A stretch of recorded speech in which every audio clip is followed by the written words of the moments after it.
सबसे पहले आप अपना परिचय दे दीजिए। नमस्कार, वंदना कटोच जी।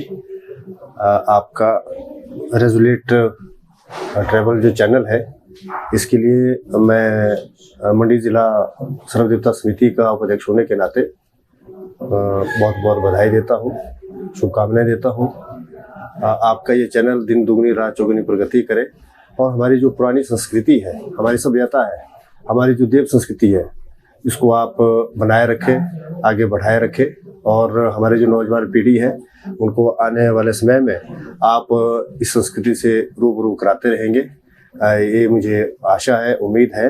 मेरा नाम मोहनलाल ठाकुर, मैं महर्षि सुखदेव जी का वजीर हूँ। हमारे महर्षि सुखदेव जी हमारे मंडी ज़िला के इलाका बदार के गांव थट्टा में इनका एक भव्य मंदिर है और वहाँ से हम महाशिवरात्रि के इस पर्व पर सैकड़ों वर्षों से यहाँ आ रहे हैं और माता राय जी के जलेब में हम शामिल होते हैं। और सबसे पहले हमारा जो 6 देवी देवता है, कमलनाग जी के बाद जो है हमारा हम तीसरे स्थान पर यहाँ पर आते हैं और शिवरात्रि से ठीक एक दिन पहले हम यहाँ आते हैं और अपने सभी देवलू साथियों के साथ देवता जी जो है हम पैदल ही यहाँ पर इस महोत्सव में शामिल होते हैं, शरीक होते हैं।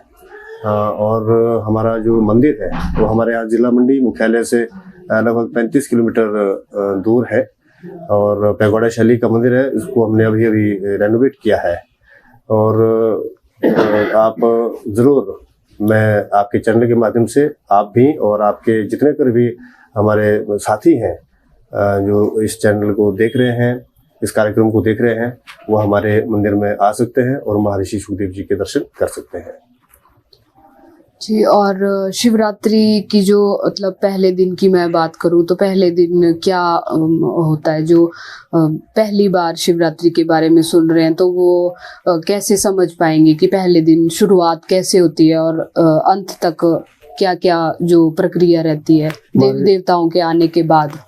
महाशिवरात्रि के इस पर्व में सबसे पहले जो दरबारी देवता है, मुख्य दरबारी देवता है, ऑल ओवर हमारे मंडी जिला में इस महोत्सव में 225 देवी देवता पंजीकृत है और जो इसमें शामिल होते हैं।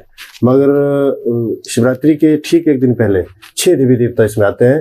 उनमें सबसे पहले कमलनाग जी आते हैं, उसके बाद श्रीदेव डंगांडू जी आते हैं, फिर श्रीदेव थटीमणियाल जिनको सुखदेव ऋषि जी कहते हैं, और उसके बाद माँ बगलामुखी जी, माता बूढ़ी भैरवा जी और फिर बूढ़ा बिंगल जी। ये 6 देवी देवता यहाँ आते हैं और हमारे जो 3 जिले में इसमें होती है। और महाशिवरात्रि के पर्व के अवसर पर सबसे पहले डीसी ऑफिस से डीसी साहब के नेतृत्व में जलेब निकलती है। हमारे भूतनाथ मंदिर की वहाँ पूजा होती है, डीसी महोदय जी करते हैं। और उसके बाद दूसरे दिन हमारे गवर्नमेंट की जो जलेब निकलती है उसमें हम शामिल होते हैं। उसके बाद जो हमारे बीच की जलेब होती है उसमें भी शामिल होते हैं और अंत में जो हमारे लास्ट की जो जलेब होती है समापन की, तो उसमें भी हमारे देवता जी और देव साथी उसमें शामिल होते हैं। और जो माता राय की पालकी है उनके ठीक पीछे हम चलते हैं। हमारे दाई साइड जो है श्रीदेव डगांडू जी चलते हैं और बाई साइड श्रीदेव थटीमणियाल। ये दोनों सुखदेव ऋषि के नाम से जो है ये जाने जाते हैं, दोनों देवता। और ये राजाओं से, हमारे जब वो राजाओं के राज थे तब से ये परंपरा चली आ रही है। और इसके साथ साथ हमारे जैसे माता राय जी की पालकी जब पडल में काफ़ी वर्ष पहले जो है ये दोनों देवता पालकी के पीछे चलते हैं और वैसे भी जो जलेब थी वो पहले पालकी के पीछे ही चलती थी। उसमें सिर्फ 6 देवता उस जलेब में शामिल होते थे। तो उसी स्थिति में हमारे जो ये 2 देवता है ये माता राय की पालकी के पीछे चलते हैं। और मंडी शहर की जनता ने कुछ वर्ष पहले ये निर्णय लिया, एक आग्रह किया प्रशासन से कि जब माता राय की पालकी इतने धूम धड़ाके से जलेब में पडल ग्राउंड की ओर जब जलेब निकलती है उसमें जाते हैं तो वापसी पर जो है इनका किसी तरह से कोई जलेब में कोई देवी देवता नहीं आता है। फिर जो हमारे बुद्धिजीवी लोग हैं हमारे शहर के, तो उन्होंने ये सुजेस्ट किया कि इससे पहले जब महाशिवरात्रि का पर्व होता था, ये दोनों देवता माँ दुर्गा की पालकी के पीछे जो है ये वापस भी आते थे और उनके साथ वहाँ पटने के लिए जाते भी थे। और जैसे जैसे समय का परिवर्तन हुआ तो अब माँ दुर्गा की पालकी के आगे भी बहुत सारे देवी देवता जो है वो जिले में शामिल होते हैं। ये फिर नई परंपरा को जो है जन्म दिया गया है। तो एक तो डिसिप्लिन हमारा जिले के साथ बना रहता है और हम उम्मीद करते हैं आने वाले समय में जो हमारी भविष्य की पीढ़ी है, नौजवान साथी है, युवा है, बुजुर्ग है, उनका हम सहयोग और आशीर्वाद लेकर के हम इस जिले को, इस महोत्सव को और आगे बढ़ाते रहेंगे, इसमें हिस्सा लेते रहेंगे और हमारी जो परंपरा है उसको हम कायम रखेंगे।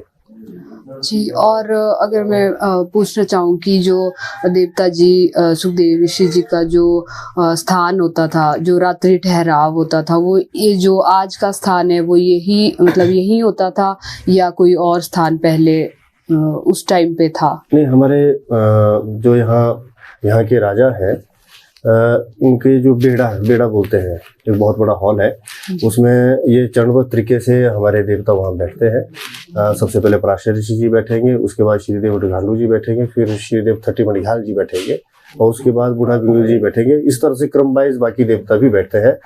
मगर 25-30 वर्षों में जो है हमने अपना यहाँ हमारे को रानी किरण कुमारी जी, जो स्वर्गीय रानी किरण कुमारी जी आज हमारे बीच में नहीं है, तो उनको भी हम याद करते हैं। उन्होंने हमें जो है हमारे देवता जी को ये भूमि दान की थी, तो हमने अपना यहाँ ये एक जो अपना भवन बनाया है और हम तब से लेकर के अब तक इसी में ठहरते हैं। अदरवाइज उससे पहले हम क्रम वाइज जो है महर्षि पराशर जी के साथ वहाँ बेड़े में ही हम भी और देवी देवताओं के साथ बैठते थे।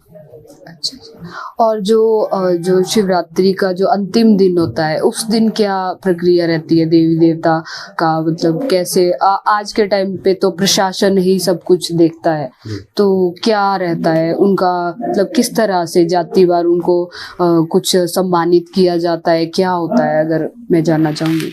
इसमें सबसे पहले जैसे कल हमारे इस महोत्सव का अंतिम दिन है।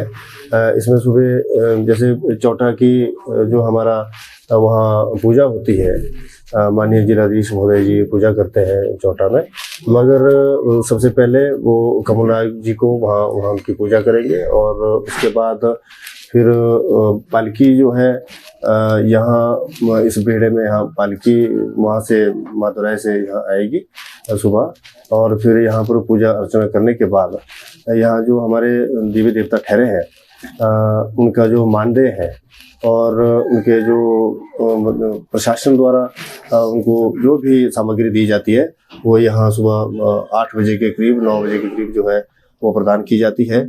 और जो जिले से के अलावा देवता वो अपने अपने गंतव्य स्थान की ओर निकल जाते हैं, अपने गांव की ओर, या उनका कोई अपना कार्यक्रम है उसमें निकलते हैं। मगर हम जो 1 से 1:30 बजे जो समापन की जलेब निकलती है तो उसमें हम शामिल होते हैं। उसके बाद शाम को फिर से हम यहीं ठहरते हैं। हम उसके अगले दिन जो है फिर अपने घर की ओर रवाना हम हो जाते हैं।